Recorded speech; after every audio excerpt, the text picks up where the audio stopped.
নমস্কার বন্ধুরা, আমি গায়ত্রী কুম্ভকার। আমার এই মূলো বাড়িতে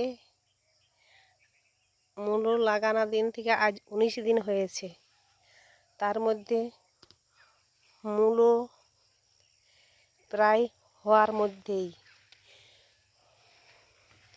মূলো চাষের পদ্ধতি, মাটিকে উপরে করে সাইডে জল খাওয়ানোর জন্য নালা কেটে নিতে হবে। নালা কেটে মূলোগুলোকে এক এক কাঠি দিয়ে গর্ত করে ফেলে ফেলে দিতে হবে। তার উপরে গোবর মারতে হবে, তাহলে অতি শীঘ্রই মূলো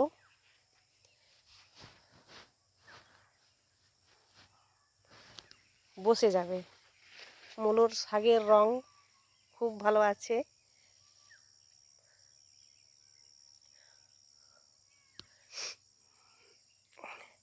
দেখুন, মূলো ঠিকঠাকভাবে মূলো বসে গেছে।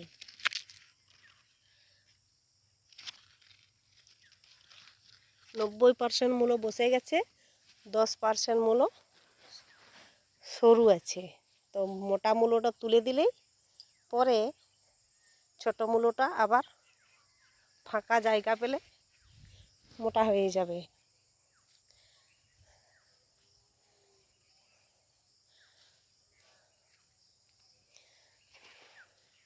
দেখুন বন্ধুরা, যে জায়গাটাতে মূলোটা কম গাছ বেরিয়েছে সেখানে মূলোটা কিভাবে বসেছে দেখুন।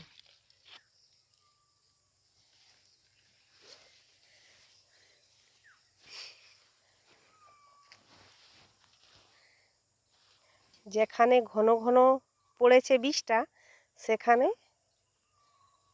সেভাবে মোটা হয় না, কোনো কোনো জায়গায় সরু আছে, কোনো জায়গাতে মোটা হয়ে গেছে। তো অনেকেই প্রায় হয়ে গেছে। কাল পরশুর থেকে মূলো তোলা হবে। মূলা চাষের এমন কোনো খরচ বেশি নয়, আর অনেক ধৈর্যও লাগে না। ওই 1 মাসের মধ্যে সব কিছু হয়ে যাবে। কপি লাগালে 1 মাস চারার সময় লাগে, সেই সময়ের মধ্যে মূলোর সব কিছু কমপ্লিট হয়ে যায়। বাজারে চলে যাবে 1 মাসের মধ্যে সব কিছু। মূলো চাষ করতে গেলে মাটিটাকে আগে তৈরি করে নিতে হবে। বারবার চাষ দিতে হবে মাটিকে, মাটি যাতে আলগা রয়, মাটিতে যাতে ঘাস জন্মায় না। আর যদি ঘাস হয় বর্ষাকালের মূলোতে ঘাস হলে ঘাস তুলে ফেলে দিতে হবে, এবং পোকা না লাগার জন্য ওষুধ স্প্রে করতে হবে।